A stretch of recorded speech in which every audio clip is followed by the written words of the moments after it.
Bismillah, Assalamualaikum warahmatullahi wabarakatuh. Alhamdulillah hamdan katsiran thayyiban mubarakan fih kama yuhibbu rabbuna wa yardah.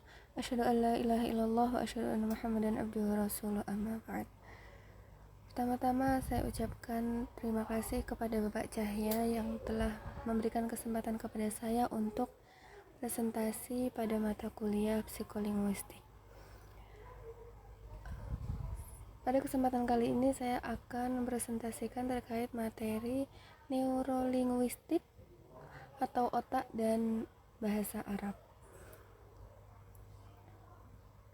Psikolinguistik merupakan salah satu disiplin ilmu yang mempelajari tentang bagaimana seseorang memproses, memahami, dan menggunakan bahasa dalam keadaan sehari-hari. Di dalamnya juga terlibat proses mekanisme mental dan peran otak untuk membantu penguasaan bahasa tersebut.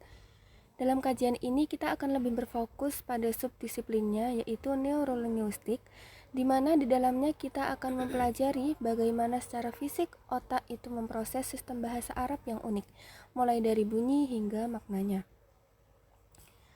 Pembahasan kita akan berfokus pada dua hal utama, yaitu yang pertama, kita akan mengidentifikasi peran spesifik dari area Broca dan area Wernicke, serta pembagian hemisfer otak dalam memproduksi bahasa Arab. Yang kedua, kita akan mempelajari mengenai studi kasus kesulitan membaca Al-Quran dan teks Arab yang disebabkan oleh gangguan neurologis di otak. Baik, langsung saja kepada pembahasan yang pertama, yaitu mengenai neurolinguistik. Jadi sebelum kita membahas mengenai area Broca dan area Wernicke, kita membahas tentang neurolinguistik terlebih dahulu. Apa itu neurolinguistik? Neurolinguistik merupakan gabungan dari dua kata, yaitu neuro dan language. Neuro yang artinya sistem saraf atau otak, language yang artinya bahasa. Dan jika digabung, neurolinguistik merupakan cabang ilmu yang mempelajari bagaimana otak manusia memproses bahasa.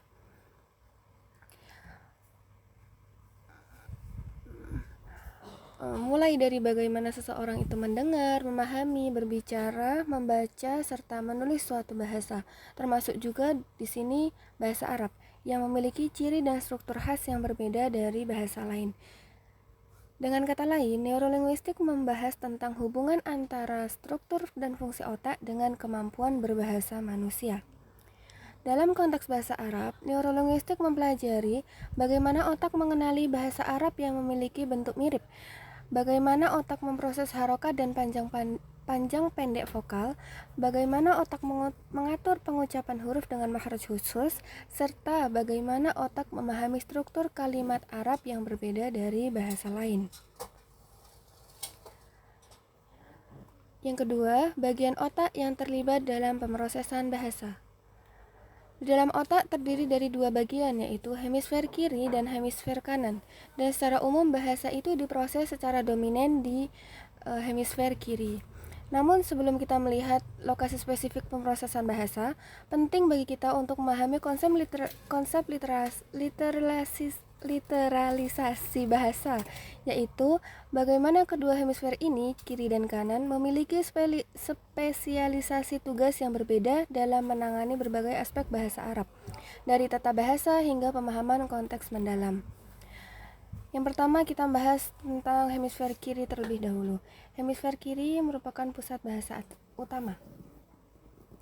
Hemisfer kiri adalah pusat utama bahasa yang mengatur fonologi, morfologi, sintaksis, dan ejaan.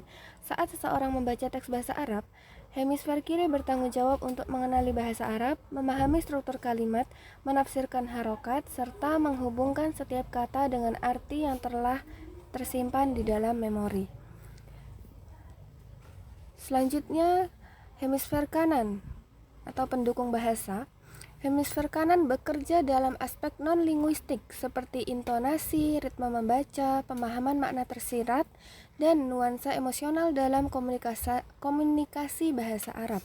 Contohnya, ketika seseorang membaca Al-Quran dengan tartil, ritme serta keindahan bacaannya lebih banyak melibatkan hemisfer kanan tersebut. Lalu bagian terpenting dalam otak yang memproduksi bahasa di dalam hemisfer kiri ada di dalam dua area di dalam lobus, yaitu area Broca dan area Wernicke. Yang pertama, kita membahas tentang area Broca terlebih dahulu. Fungsi utama dari area Broca: memproses dan merencanakan gerakan yang diperlukan untuk memproduksi ucapan atau berbicara dan menulis. Peran dalam bahasa Arab sangat penting untuk artikulasi atau makhorijul huruf yang tepat, seperti menghasilkan bunyi-bunyi tenggorokan seperti huruf ain, ghoin, dan ha, serta menyusun tata bahasa Arab seperti nahu dan sorof menjadi kalimat yang terstruktur saat berbicara. Yang kedua, area Wernicke atau pusat pemahaman bahasa. Fungsi utama dari area tersebut adalah memproses dan menginterpretasikan pemahaman bahasa, baik lisan maupun tulisan. Peran di dalam bahasa Arab bertanggung jawab untuk mengenali dan memahami kosakata mufradat dan makna kalimat. Area ini sangat vital dalam memahami makna teks Al-Quran dan teks Arab yang dibaca. Selanjutnya, proses otak dalam pemrosesan bahasa Arab. Yang pertama, proses otak ketika seseorang mendengar bahasa Arab. Yang pertama, suara yang didengar oleh seseorang masuk ke telinga, kemudian diproses ke korteks auditori, kemudian masuk ke area Wernicke tadi untuk dipahami. Contoh, ketika mendengar lafaz Ar-Rahmanir-Rahim, otak akan mengenali bunyinya, lalu memanggil arti dari memori, kemudian menghubungkan kata ke konteks ayat. Yang kedua, proses berbicara. Pertama-tama, ide yang akan lebih dulu muncul ketika seseorang hendak berbicara, lalu ide tersebut diolah di area Wernicke tadi untuk dipahami, lalu dikirim ke area Broca agar ide tersebut dapat tersusun menjadi kalimat Arab. Lalu kalimat tersebut akan diperintah dikirim ke otot mulut untuk berbicara. Contohnya, ketika seseorang berkata ana uhibbul lughatal arabiyyah, semua itu butuh koordinasi area Broca serta motorik di dalam otak. Yang kedua, proses ketika seorang membaca huruf Arab. Dikarenakan huruf Arab itu bukan alfabet Latin, otak bekerja dengan cara khusus, yaitu pada tahap awal, mata akan menangkap bentuk huruf terlebih dahulu, lalu konteks visual mengenali bentuk huruf. Setelah itu, otak membedakan huruf-huruf yang mirip seperti huruf ba, ta, dan sa. Lalu area Wernicke akan memproses kata yang mengandung makna, lalu memori jangka panjang menghubungkan dengan arti, dan area Broca akan aktif kalau kalimat atau kata yang dibaca tersebut dibaca dengan keras. Lalu proses menulis. Ketika seseorang menulis Arab akan melibatkan koordinasi motorik tangan, ejaan huruf Arab, tata bahasa dari Broca, dan makna dari Wernicke. Selanjutnya, penyebab neurolinguistik kesulitan membaca teks Arab. Dalam psikolinguistik, kesulitan membaca Al-Quran atau teks Arab dapat terjadi ketika proses neurologis yang menghubungkan pada penglihatan, memori fonologis, dan pengucapan tidak bekerja secara optimal. Bahasa Arab memiliki karakteristik yang unik, seperti huruf bersambung, tanda harokat, dan sistem fonologi yang kaya, sehingga membutuhkan koordinasi otak yang lebih spesifik. Ketika jalur saraf yang bertanggung jawab atas pengenalan huruf, pemetaan bunyi, atau kontrol motorik oral mengalami penghambatan, seseorang akan dapat mengalami kesulitan membaca walaupun secara intelektual normal. Sehingga yang menjadi kemungkinan penyebab neurolinguistik kesulitan membaca teks Arab adalah: yang pertama, defisit visual linguistik, yaitu kesulitan mengenali bentuk huruf Arab yang bersambung atau mirip bentuknya, atau berubah sesuai posisi. Misal, pada huruf tadi yang sudah saya sebutkan, huruf ba, ta, atau sa. Hal ini terjadi karena pengolahan visual huruf tidak terbentuk secara kuat di dalam memori. Yang kedua, gangguan fonologis.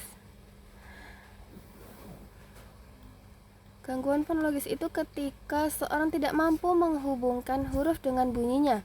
Dalam neurolinguistik, ini disebut phonological processing defect, yang membuat seseorang sulit melafalkan ayat walaupun sudah melihat hurufnya. Yang ketiga, kurangnya jalur saraf terlatih. Seseorang yang jarang atau tidak terbiasa membaca teks Arab akan memiliki jalur saraf pengolahan huruf Arab yang sangat terbatas, sehingga proses decoding atau membaca akan menjadi lambat.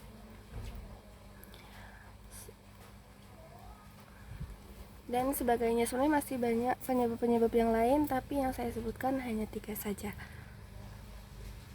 Lalu lanjut ke contoh studi kasus. Contohnya, ada seorang siswa usia 10 tahun mampu membaca tulisan Latin dengan lancar, tetapi ketika membaca Al-Quran ia sering keliru membedakan huruf dal dan dal atau huruf ba dan ta.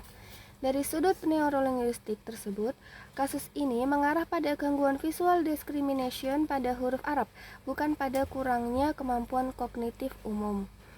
Yang kedua, seorang anak dapat mengeja huruf demi huruf seperti huruf ta, ro, dan ka menjadi taroka, tetapi tidak bisa menggabungkannya menjadi bacaan yang lancar. Ia membutuhkan waktu lama hingga setiap ayat selesai. Dalam neurolinguistik, ini disebut slow processing speed, yaitu kecepatan komputasi otak untuk menggabungkan simbol visual dari suara. Proses ini terjadi di jalur temporoparietal. Ketika jalur ini lambat, siswa tidak dapat melakukan otomatisasi sehingga membaca selalu terdengar seperti mengeja. Kesimpulannya, kesulitan membaca Al-Quran dan teks Arab dapat dijelaskan melalui neurolinguistik, yaitu ilmu yang mempelajari bagaimana otak memproses bahasa. Proses membaca melibatkan kerja area visual, pusat bahasa yaitu area Wernicke dan area Broca, memori kerja, serta kontrol motorik untuk pengucapan. Jika salah satu jalur saraf ini tidak optimal, misalnya pengenalan huruf, pemetaan bunyi, perhatian visual, atau koordinasi artikulasi, maka nanti akan muncul berbagai masalah membaca seperti sering tertukar huruf, salah harokat, lambat, atau gugup saat membaca. Karena itu, pendekatan mengajar harus menyesuaikan cara kerja otak dengan latihan visual, fonologis, motorik, dan metode multisensori. Baik, cukup sekian yang bisa saya sampaikan. Kurangnya saya mohon maaf. Wassalamualaikum warahmatullahi wabarakatuh.